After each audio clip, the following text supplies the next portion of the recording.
හරි. මට තේරෙනවා. ඒ කියන්නේ ඉල්ලීම් ලැබෙන තුරු එක දිගටම වර්ජනය කරනවා. ළමයින්ගේ ඔන්ලයින් පන්ති නැහැ. හරි අසාධාරණයිනේ.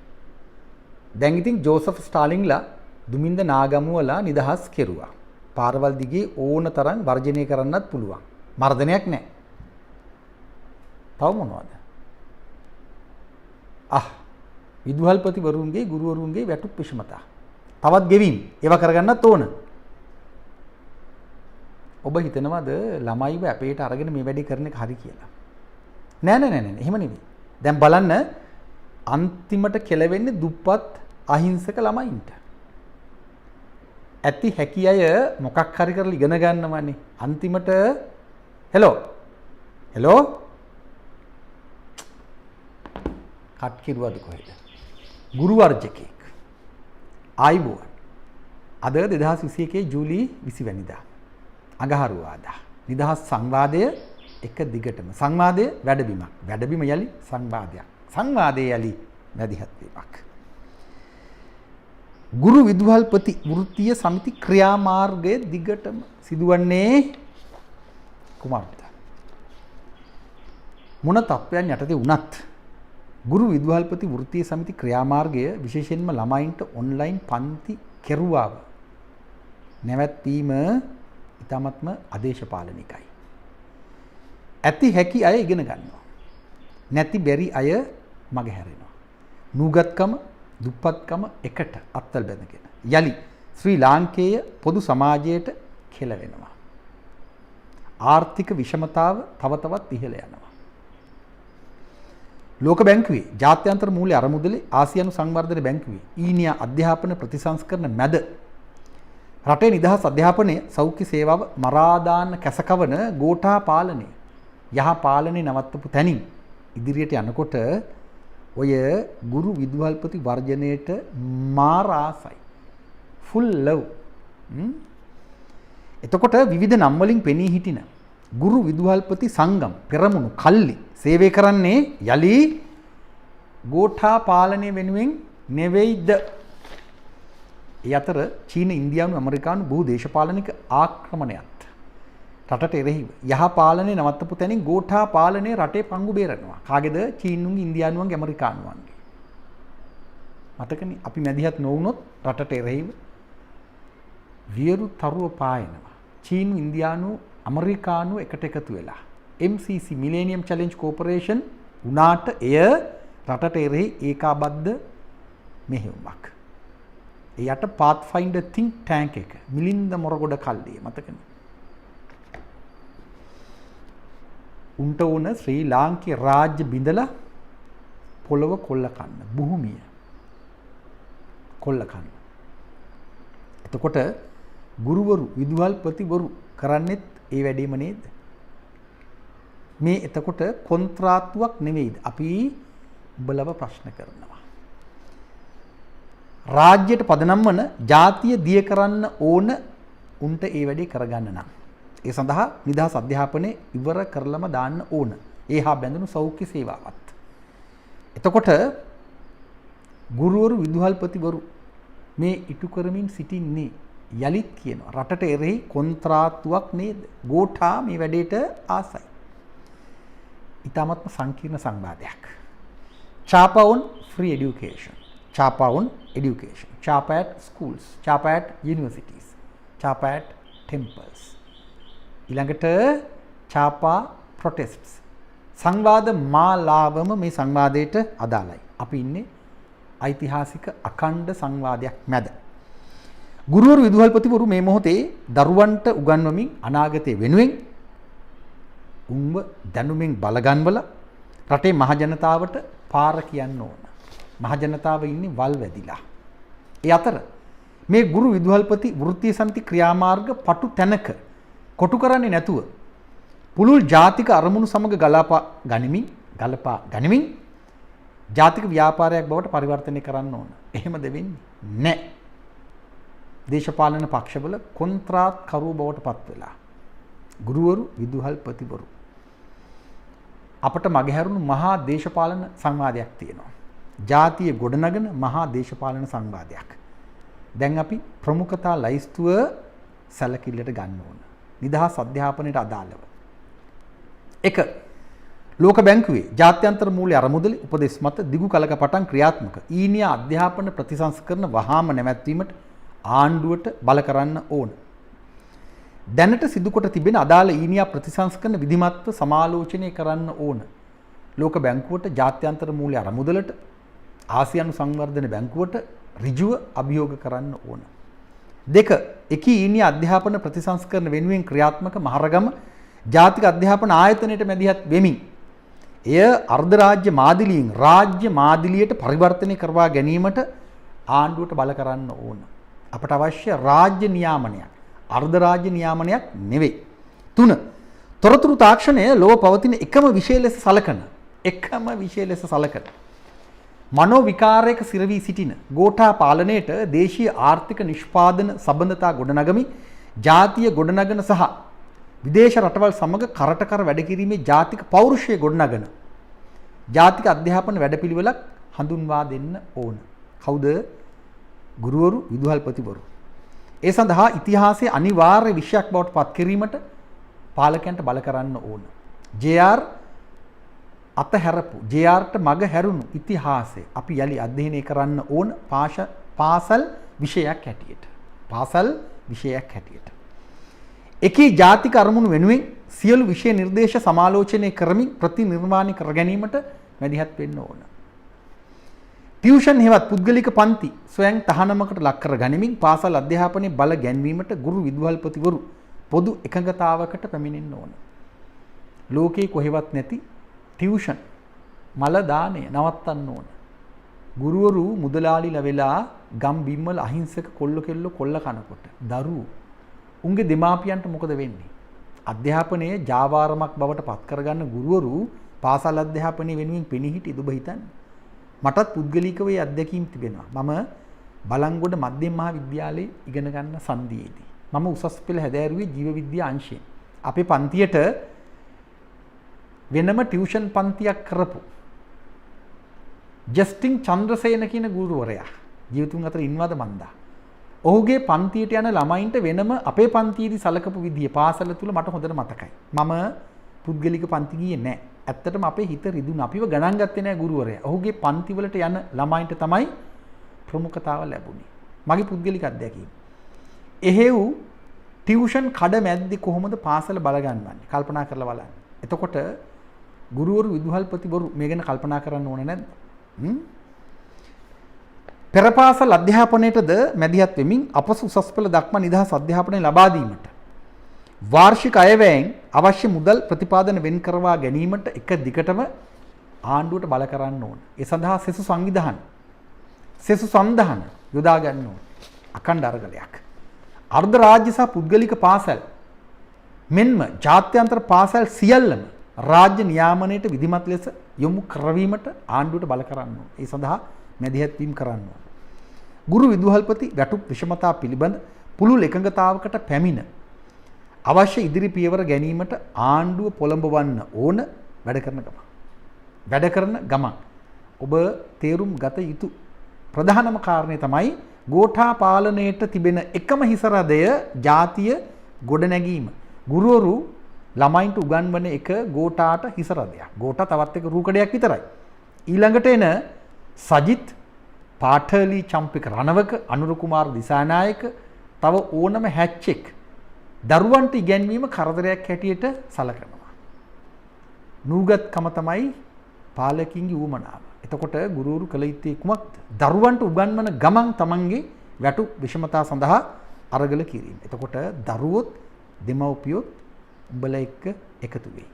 ගුරුවරුන්ට විදුහල්පතිවරුන්ට කියන්නේ අපේ ඒකායන අරමුණ CWW කන්නංකර කපපු පාර දිගේ යන එක. head, heart and hands.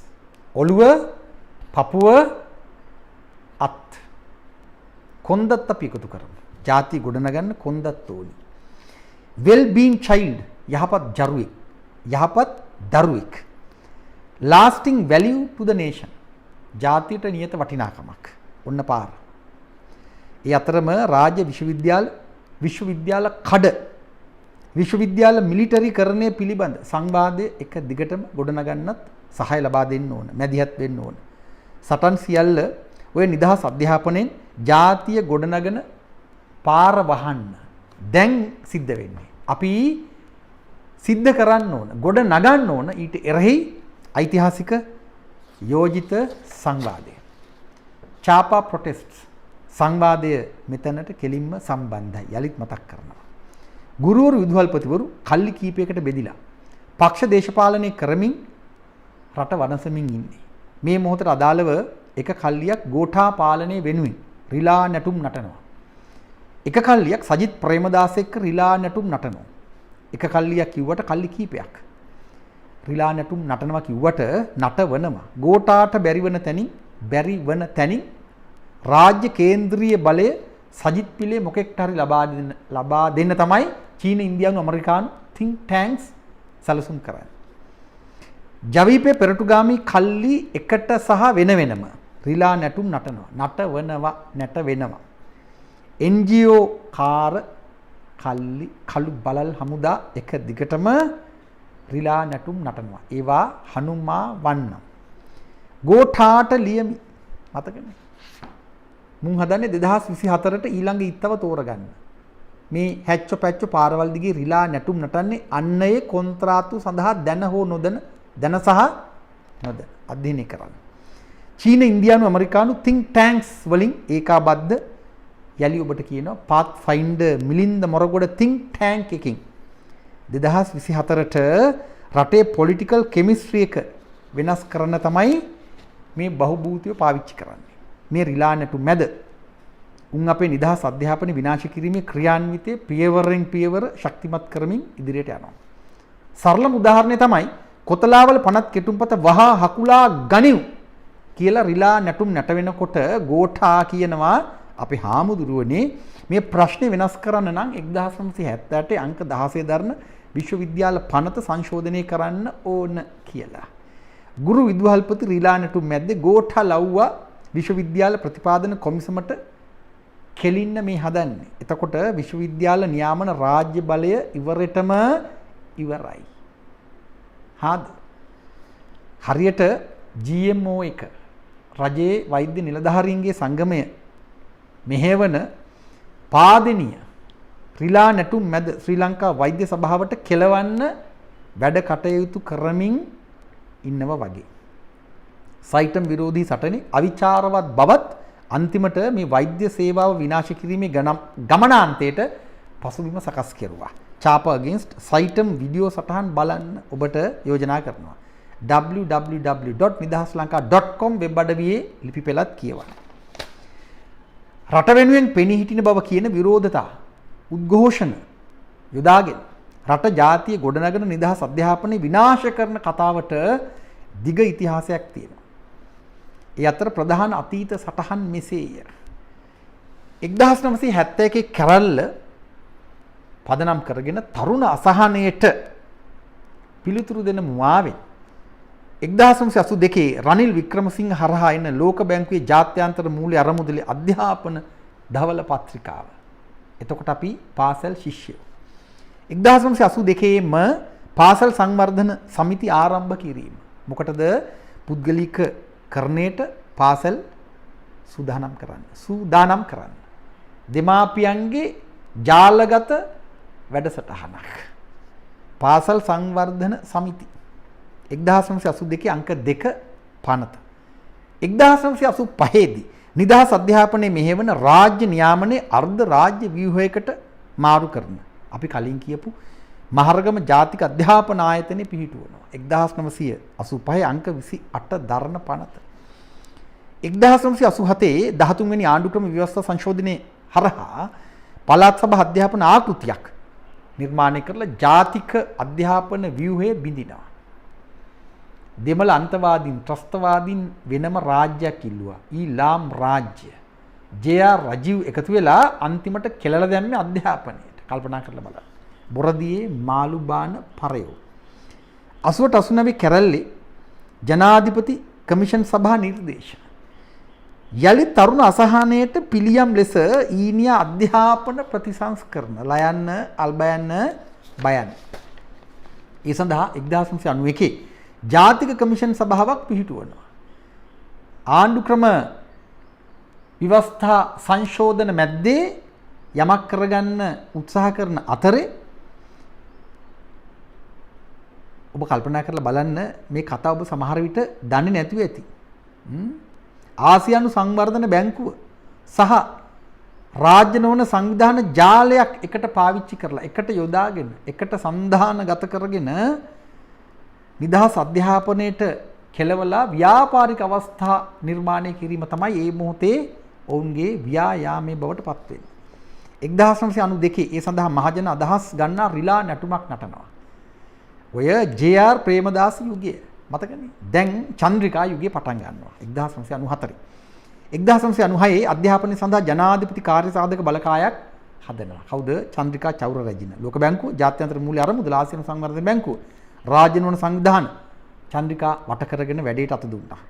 P.B.. Jayasundara ආර්ථික ඝාතකයා පෙරමුණේ. චන්ද්‍රිකා තාරාද මෙල් සුසංයෝගය විවෘතවම නිදහස් අධ්‍යාපනයේට කෙලවන්න වැඩ ටික කෙරුවා. ඒ හරහා ණය අරගෙන ණය හොරකම් කෙරුවා. 1997 චන්ද්‍රිකාගේ අධ්‍යාපන ප්‍රතිසංස්කරණ වර්ෂය ඊනියා අධ්‍යාපන ප්‍රතිසංස්කරණ එක දිගටම වුන් ක්‍රියාත්මක කෙරුවා.